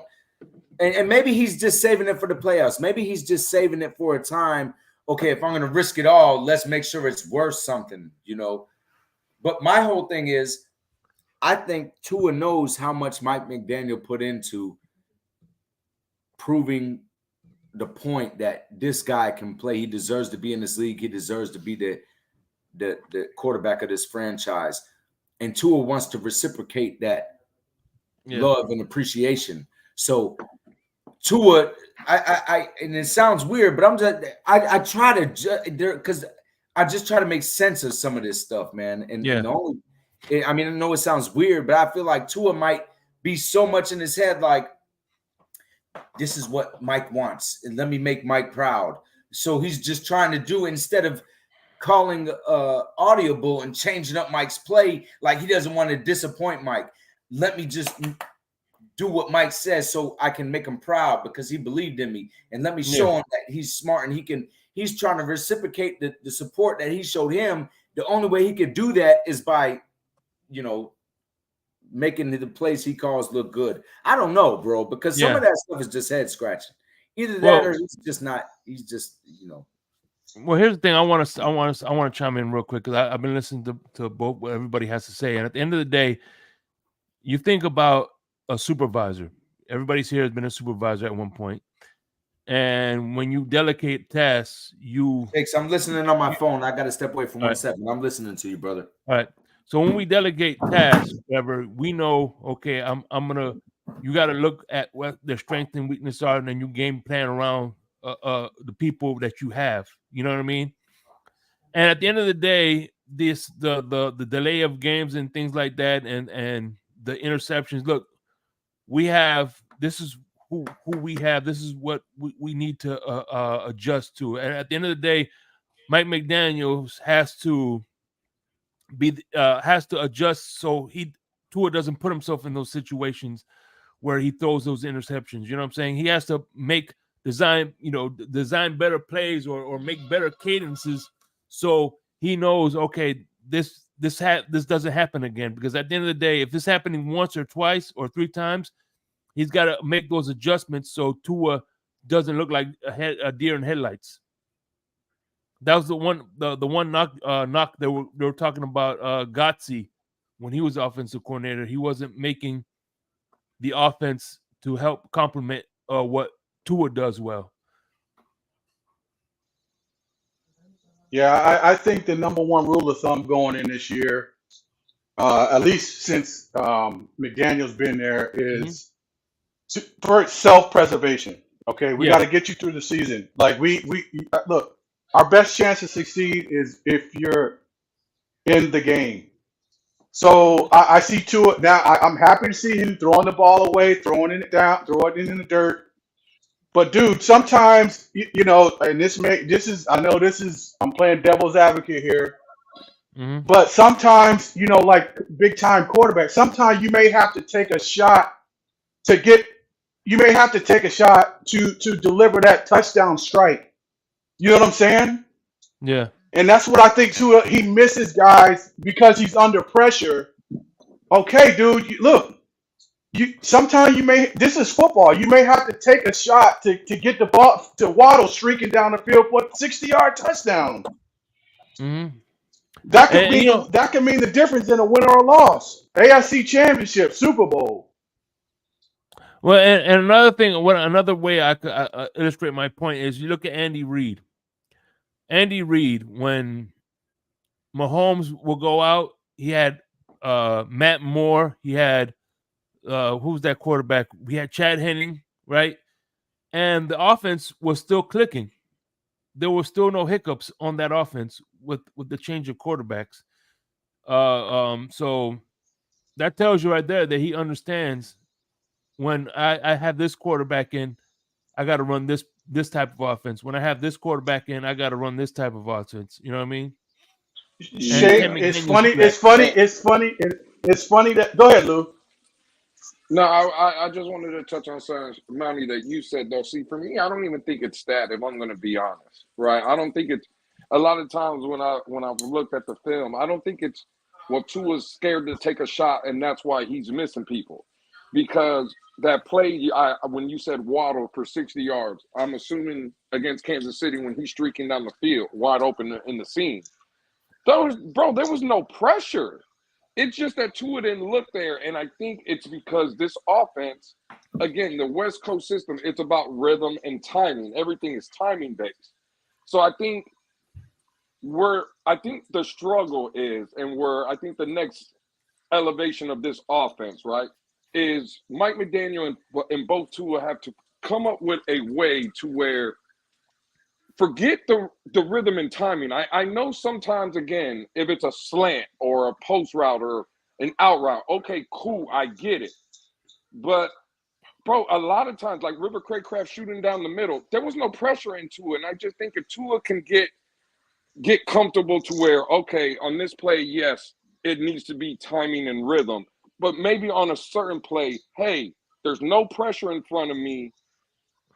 Again, and especially if Tua has, let's say, complete grasp of this offense where he knows where everybody's supposed to be on a specific play. What I need to see Tua do, I know you're great with all the timing and rhythm stuff. We know Tua can execute that. Where Tua needs to do a better job, to your point, Mounty, if there's no pressure in your face, and let's say Tua knows, well, the first read is here on the out route to Tyreek. But, man, looking over the coverage, and this can even be pre-snap, right? Man, in this coverage right here, that out route's going to be there with Tyreek, but, man, on the other side of the field, I got one-on-one maybe with Waddle on a linebacker or River Craycraft on a linebacker. Absolutely. And I think Tua Absolutely. needs to do a better job at that, Mountie, right? Like, no That's pressure, going to differ. no nothing. Hey, I know I got this, but, man, if I hold on to this ball maybe a half a second or a second later, I'm going to have this over here. And I think if Tua can start doing that, that's when you'll see this offense really take off, in my opinion. I could be wrong, Mountie, but that's just no, you're exactly right. And see, the thing is this. If you go back and look at the All-22 in the Kansas City game, Tua, first of all, Tyreek Hill, and just like you said, this offense is sitting around rhythm and timing. Well, it seems like Tyreek Hill is the catalyst to this offense because he's the catalyst to the rhythm. Because if you look at the All-22, Tyreek Hill is basically the defense could be showing no pressure look, but his first read is always going to be Tyreek Hill. And defense, I'm sure defenses pick up on that as well. And it was another time where he threw to Tyreek Hill, who was double covered, and Durham Smythe was open for a 25-yard gain. That's why we were always behind the sticks, 3rd and 15, 3rd and 12. Mostert or somebody was open in the flat. Like, dude, you can't get beat. You can't. I don't know if Tyreek Hill is in his ear, like, yo, hit me with the bang eight, hit me with this, hit me with that. I don't give a damn what he said. Fuck Tyreek Hill. Yeah, he's making $30 million, but it's other dudes one-on-one that's wide open. You got a receiver on a linebacker, like you said, Lewis. Like, dude, you got to exploit that shit. Bro, I feel like, and that's what separates the average quarterbacks from the great ones. listen, I'm just gonna keep it all the way 100, man. I feel like Tyreek is a stand-up guy. He says, you know, he might say some stuff, man, just to boost morale, but I feel like Tyreek is a stand-up guy, man, and he's pretty much, you know, straight up and down. Let me tell you the subliminal. Lewis done said and Mounty done said River Craycraft how many times right now, right? Who remembers when they did a little interview with Tyreek and they asked him who the MVP of the team is? Does anybody know who he said? Does anybody know who he said? He said River Craycraft. No, I thought no. He said he wasn't Craycraft. It was Ingold. I don't know. I thought he said he was saying Alec Ingold. Ingold, whoever. He's somebody who he's saying, but these people be open, man, and they always be open, and you don't ever throw him the ball. That's his way of shooting man. Look, man, because you can't expect him or McDaniel, like everybody's saying, you can't expect them to down talk Tua. But that, in my opinion, was his little subliminal saying, man, these guys, man, they do the dirty work, they get open, and they don't get no recognition. I really don't think he cares too much. You know, he said the 2,000 yards, but, you know, bro, he talks. Chad Johnson used to talk. Terrell Owens used to talk. I mean, there's only a few players that, you know, Megatron, you know, he was humble. He didn't talk too much. But anybody who had great receivers, bro, this is who the aim goes to. It's supposed to be like that. Tyreek is a guy, and the head-up fade, you're not beating him. He's beating you. So this is, you know, you're supposed to utilize that as much as you can.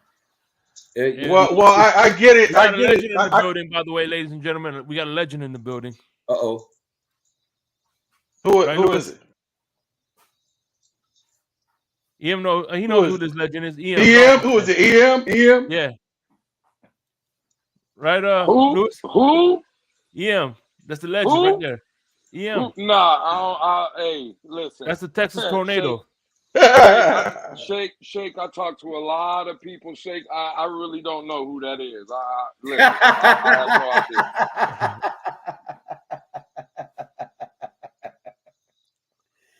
Damn. See, listen, man. My guy Shake is pulling the Mike McDaniel right now. You know what I'm saying? Big shot to is the greatest ever, man. Hey, Lewis. He was undefeated in TDs, when he goes against TD. Hey, Lou. That's cap. What's good, man? Hey, and I would say this: a couple of y'all know the cap situation and contracts better than I do. But have y'all ever? Well, it's probably been kicked around in spaces. Lewis said that's cap.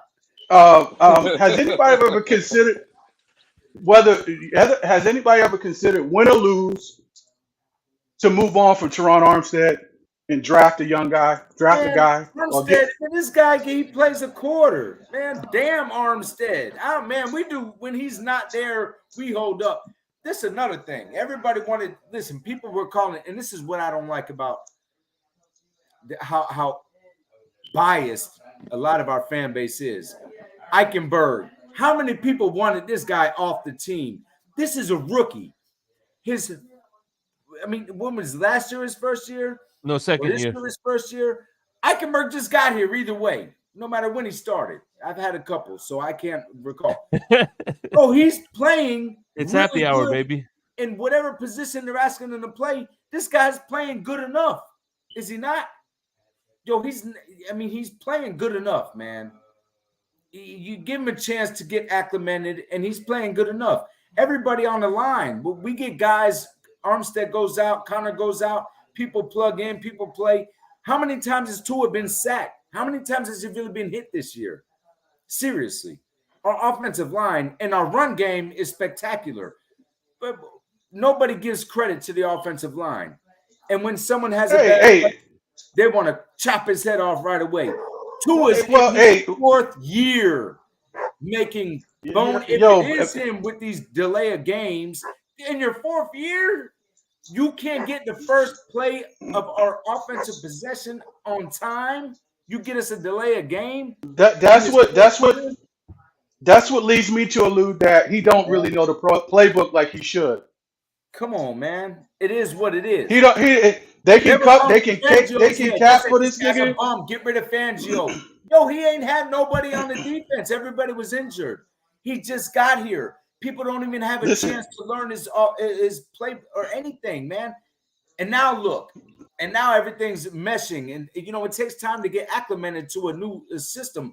And now in this really a short period of time, because normally you say, man, a guy needs a year, at least a couple years.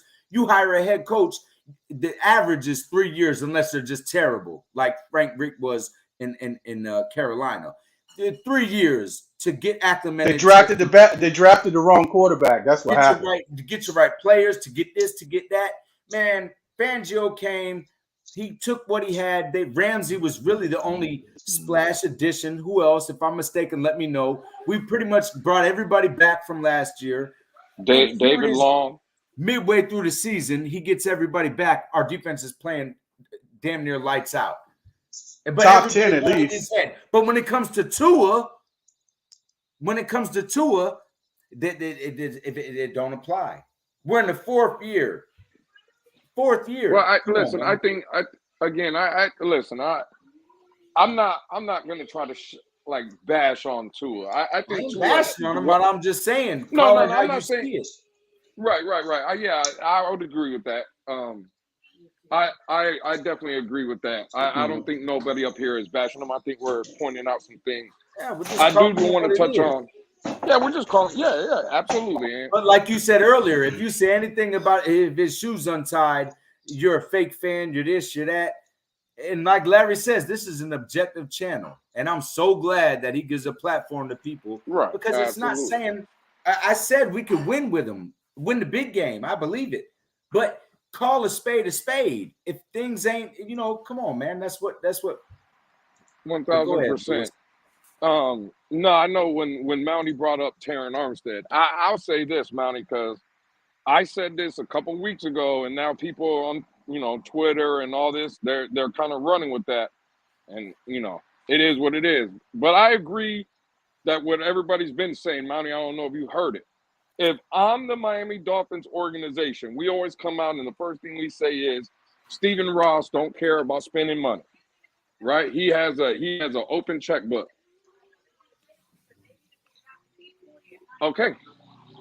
And right, so if Stephen Ross has an open checkbook, what I'm doing if I'm the Miami Dolphin organization, I'm telling Terran Armstead, we're going to give you your money.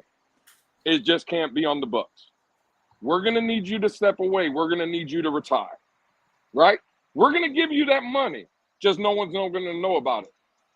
So you want to live here in Miami? Hell, you want to even be an offensive line coach. You could be on the staff, right? Whatever money is owed to you on that contract that's guaranteed, no matter what, Stephen Ross says, we're going to cut you that check. But to get Mountie, you asked about the salary cap and stuff. If he retires, all that money is null and void, right? So that salary cap, that cap hit, all that shit goes away. If I'm the Miami Dolphins, I'm really having a serious conversation with Terran Armstead saying, listen, I believe you already won a Super Bowl in New Orleans, right? You've made a lot of money in this league. You were several-time Pro Bowler and All-Pro. There's a pretty good chance you maybe, hell, even lie to him, stretch it out. You could possibly be a Hall of Famer, right? I mean, hell, listen, feed that man whatever he wants to hear. But I'm having that conversation with Terran Armstead, and I'm saying, listen, if you're not considering retiring because of the money, don't worry about it. We're cutting you that check. But again, it just can't be on the books. So I don't know how you guys feel about that, but that's what I'm doing. We could cut him and spread his cap hit out for the next 2 seasons. Man, hold up. Well, I'm with you, Lewis. We all know I'm a huge Stephen Ross fan. I don't care what nobody says. When that Tom Brady scandal came out, man, that made me the biggest Stephen Ross fan ever. Not because it was Tom Brady or not because it was whatever. The fact that he was willing to go behind the scenes and bend, however you want to put it, the rules to whatever it takes for us to win. I'm all in. And damn it, if it costs me some money, then I'm willing to do it. Let's get this win. Let's win. Everybody cheats a little bit to win in their game, man. Some people are just better at it than others. When he showed that he's willing to do anything to win. What else do you need to see? So we know he has no problem having that conversation, Lewis. I say that to say that. He did take Teron Armstead and say, listen, my guy, I know you owe this, and if it takes that to do this, it won't do that. Whatever it takes, I'll give you this money. Keep the change, and let us move on. He'll do it. So I'm with you on that. Yeah, because with Stephen Ross, he's like, your salary, I have it on my couch cushions. Literally. You know what I'm saying? It's Christmas time. Keep the change, you filthy animal. In my own, as far as I'm concerned, in my own opinion, our first priority is Robert Hunt. Dude, he's been our best offensive lineman. Meaning he's played all 4 seasons, basically all 4 seasons, injury-free and fucking playing except for this year. Solid. Yeah. Yeah, and I think he had a muscle sprain, but I'm sure he probably could have played. It's like a freak injury. I'm with you. Like Austin Jackson too is like Robert Hunt got to get paid, bro. People were calling for Austin Jackson's head. He showed up. He's playing good. But see, it's unfortunate for Austin Jackson. He blossomed at the end of his fucking deal. See, that's the thing. He's probably a top 10 fucking right tackle in the league right now.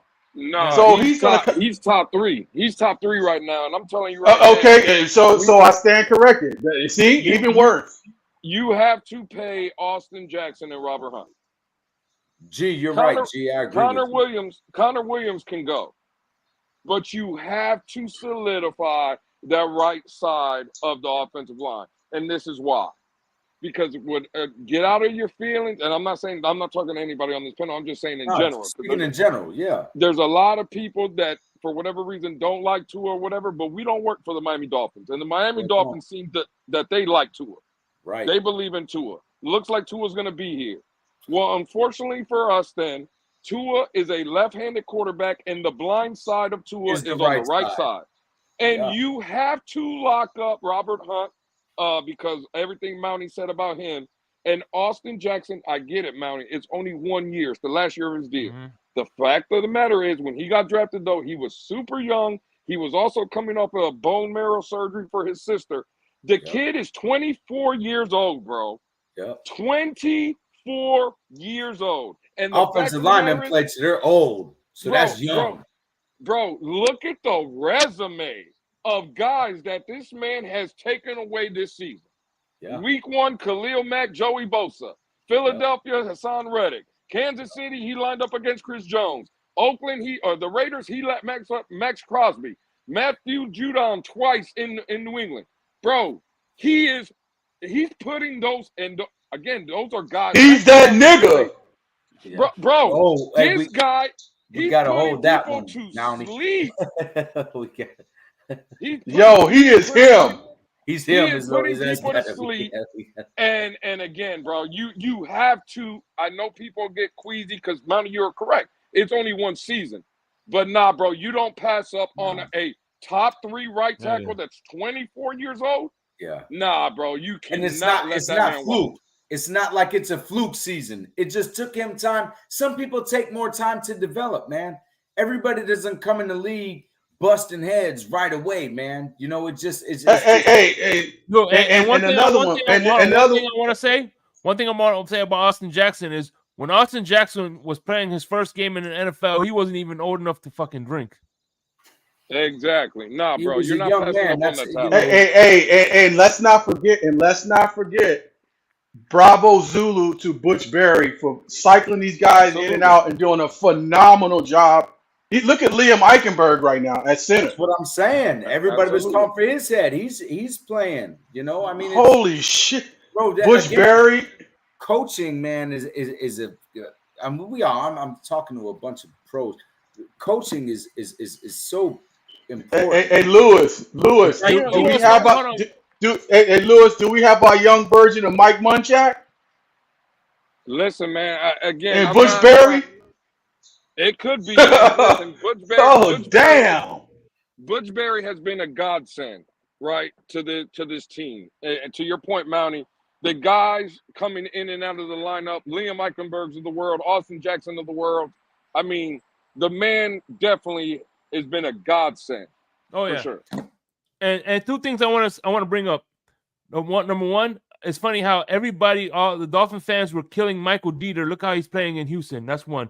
And number two, everybody talks about how who's the offensive line coach now? Butch Barry sucked in Denver. Well, look, we're looking how Hackett is calling his plays with the Jets. So at the end of the day, it was all on Hackett. You know, I mean, Hackett couldn't hack it, pun intended. Mike, shit, fuck it. Hackett could get his pig slip after the season. Hackett's there for one reason only. Aaron Rodgers. Yeah. No, there's a lot of players there for one reason and one reason only, and it is trash. You know, all of them are doing them. Maybe Hey, they said rumor has it Devontae Adams wants to come over there.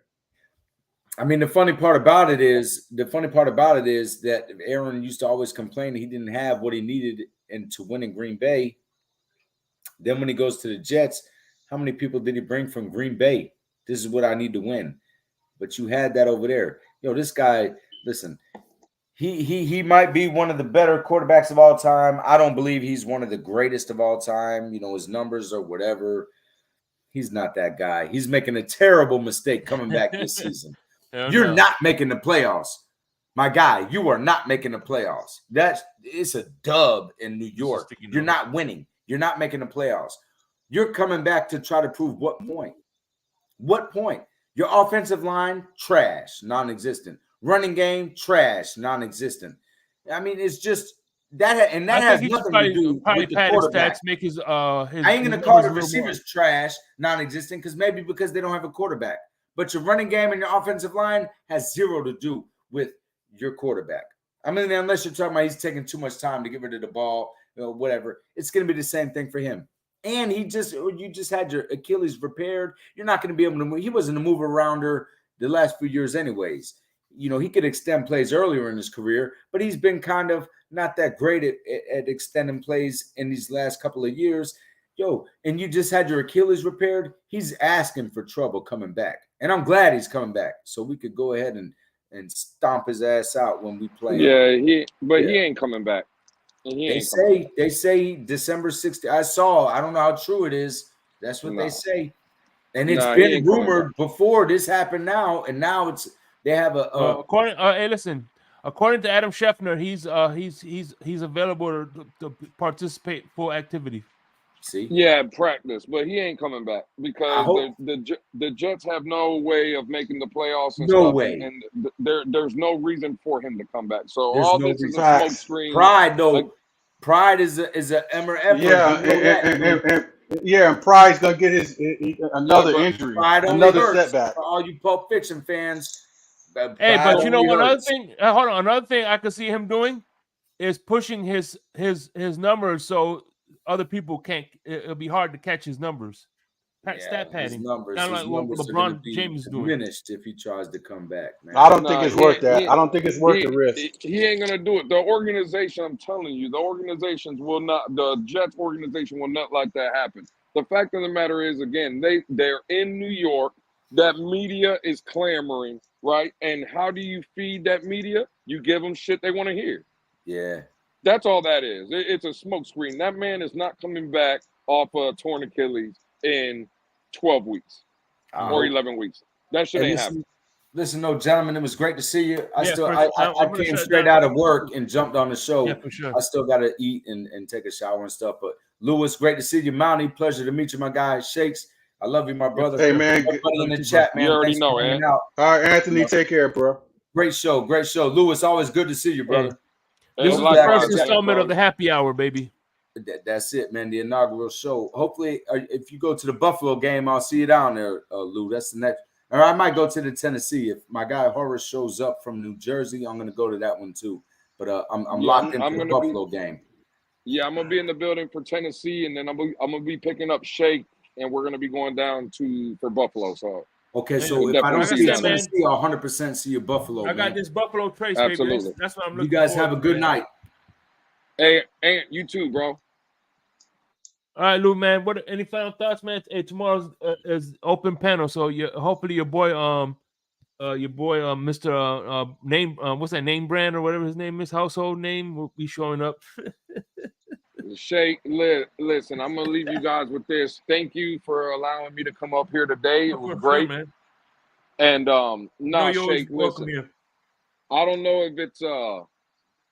if it's going up with age. When I first got involved with YouTube and stuff, I used to love the 10-person panel, the Yeah. screaming, the stuff, and I still get into it. But now, sound the alarm, Shake. Panel killers unite, and I'm up out of here. All right, brother. Once Be safe, my the man. panel killers hit the thing, Hey, I'm out. So hey, listen, Wednesday. All right, Lou, be easy, bro. Hold on, Lewis, real quick. Smoke Lounge Wednesday. I did it wrong, but yeah, Wednesday. I'm getting a timer, right? And I'm only gonna let one person up at a time. Once your 10 minutes is up, I might do that tomorrow too. From you think we should do that and try to implement that timer on? Once your time is yeah, up, we could piece. try that. See if it's a little bit better. Yeah. It just seems to me like maybe one, maybe two people at a time and stuff like that. But it just seems like when it gets to 10 people and see, even today with 4, this is the perfect example, right? Even with 4 people, Anthony's talking, I'm on mute, Mounty's on mute, Shake, you're on mute, he talks. Then I talk, then Mounty talks, then Shake. And it's just good conversation. But when it just seems like, I wish it could be 10 people. And whether you like what everybody's saying, I'm not saying it's me too, Shake, right? Like I've done it in the past too, and sometimes I get heated and I do it. I got to do a better job of it. But it just seems when you get 8, 9, 10 people and everybody's just screaming over each other, and bro, it doesn't make for good content, because at the end of the day, nobody in the listener section can hear you. Where it turns into fighting and it's nonsense. I'd much rather be parts of little intimate, small conversations like this, because I just think it's better for the overall show. Yeah. Right? Like I don't need to scream over Mounty. I can talk and then Mounty can rebut me and I can go on mute, and it's just for the overall show, I think it's better. But hey, Yeah, man, and there's listen, some people they won't allow you to do that. absolutely right. So like crypto, boy. It's good to have adult, even in the spaces. It's good to have adult conversations. Use where a people use a can- hoe for that, Lou. But hey, Hey, my bad, man. My bad. hey, No, but I what's agree. going I agree on? 100%. That's what I try to do, man. You know what I mean? It's cold as No. shit out here. My nuts are freezing. Whoa. Hey, Crypto, are you going to the game Sunday? Yeah, I'm going. I'll be there. Damn. I'm It's gonna be I'm gonna cold be as a nice. motherfucker up there. I'm gonna be layered up like a mug, boy. I'm gonna have on So, every winter gear you can think of. They ain't gonna be see me. supposedly, rumor on the streets is that Crypto has 100 chicken hot dogs that he's selling outside of the stadium. Man, I don't know. That's You know, cap. Not in these conditions. Maybe if it was like 100 degrees warmer, then I think about it. You won't catch my ass out there cooking the hot dogs. Not in this weather. No fucking way. It's crazy. What's going on, Phil? Yeah. What's up, man? So, Damn, Crypto, somebody done took the Alaska weather and just said, "Ooh, blasted." no, you know what sucks though? Real talk, fucking this afternoon, I'm like, where the fuck the? It's like, you know how Lewis be disappearing on panels sometimes. You be like, damn, where'd Right. Lewis go? That's how it was with the cold. I'm like, where the fuck the cold weather went? This shit disappeared on us. Son of a bitch. Wait, was it like that up there too? Huh? Yeah. It It's was like kind of it was like the it's warmed warm up. weather disappeared. Yeah, it's warm. It's warmed up down here a little Hey, bit can you as hear me, well. Shake? Yeah. I think I cut Yeah, out. I'm like, damn, dude. I was in the afternoon. I was like, damn, what the hell happened to the cold weather, man? Yeah. Crypto, you know can't hear Shake? I suck it up I now can't hear in the Shake. morning. Can you hear me? Oh. I suck it up No. now because in the afternoons I done lost too many sweaters. But anyway, I'm gonna wrap this up. All right, y'all. Y'all be good, man. Yep. Hey, tomorrow drive time, and check out tonight at 3:00. If you're up at 3:00 in the morning, me, Crypto, and El Capitan, we did a episode of Insomnia that's gonna be dropping out at 3:00 this morning. Or you can check it out Yep. tomorrow when you wake up. Either way. Yep. Check it out when you wake up Nice, tomorrow. nice. Hey, what's thanks up, for having Mountie? me up, Hey, Shake. Mountie. For Hey, sure. Mountie, it'll What's be up? 9 o'clock your time, Mountie. Hey, Mountie. I know you like 6 Yeah, hours behind. If you'll yeah. be able to catch it about 9 o'clock your time. I think it'll be Was it on 9 9 o'clock a.m.? your time. 9 a.m.? 9 p.m. your time, because it's 3 in the 9 morning our p. time. Yeah. Okay, okay. Hey, So and by the okay, way, we're gonna be doing more Insomnia episodes next week. I'll tease it now. We're gonna talk. We're gonna do our Black Monday predictions. We're gonna name 3 or 4, 3 coaches that we definitely think is gonna get axed Can't. You're about to get canned. Yep. after the season, and we're gonna try to predict who their replacements are. So y'all Yep. be tuned out for We that, doing. man. Bill Yep. Belichick. Yeah, Oh, yeah. damn. Hey, That's a my hot hot one right take for there. that is Bill That's Belichick a is hot going to one. the Chargers. Oh man, you listen, Shake. You're about Oh, to end the shit. show. Let me give you Yeah. my 3. I don't know. I'm gonna be part of that show. I got breaking news right here. The hottest take probably that anybody has ever uttered on YouTube. Mhm. The AFC East will have 3 brand new head coaches after this season. McDermott is gone. Belichick is gone. Robert Saleh is gone. 3 brand new head coaches in the AFC. Those are my 3 Oh, right there. that definitely And is a by the hot way, take there. by the way, you're I'll let you know when we're recording the episode. If you want to come on, you're more than welcome to come on the Insomnia episode. That'll work. But check this Yep. out. The 3. I want you to think about this. In the AFC East, right? 3 changes to the offense have been made. Mhm. Buffalo fired their offensive coordinator. And Jets and New England changed their quarterbacks. Yep. They did. I think the AFC. Lewis said the AFC East 3 new coaches. I'm going to take that stance and say the NFC South brand new coaches. Except for Houston. Huh? The Except NFC No, he South. said he said the NFC, I believe. The Oh, NFC South. Yeah, the NFC South. So Okay. are you saying all 4 coaches in the NFC Yeah, South? the whole division. The whole division. Wow. Yep. Damn. And maybe I would say maybe not Atlanta yet, but oof, oh, I tell you, All right. Well, until then, everybody's in contention. So hell, they might all keep their job because they all got a shot at winning the division. So maybe not. man. All right. Well, good night, everybody. Yep. Peace. I know you heard me on the radio flexing. She loved the sound of my voice, it's the best thing.